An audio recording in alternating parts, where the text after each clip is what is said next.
नमस्कार दोस्तों, मैं आपका दोस्त राहुल प्रकृति के लिए एक छोटी सी कविता लेकर आया हूँ। कृपया ध्यान से सुने।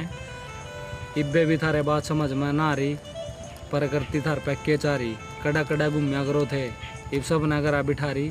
प्रकृति थार पे के चारी। लगवा का लॉकडाउन, ओजोन परत का छेद भरवारी।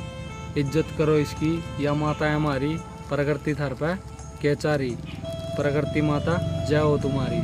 माता ना होगी बच्चों टेंशन थारी, माता ना होगी बच्चों टेंशन थारी। घर आ रही हो जब भी कटेगी कोरोना वाली बीमारी। जय श्री राम।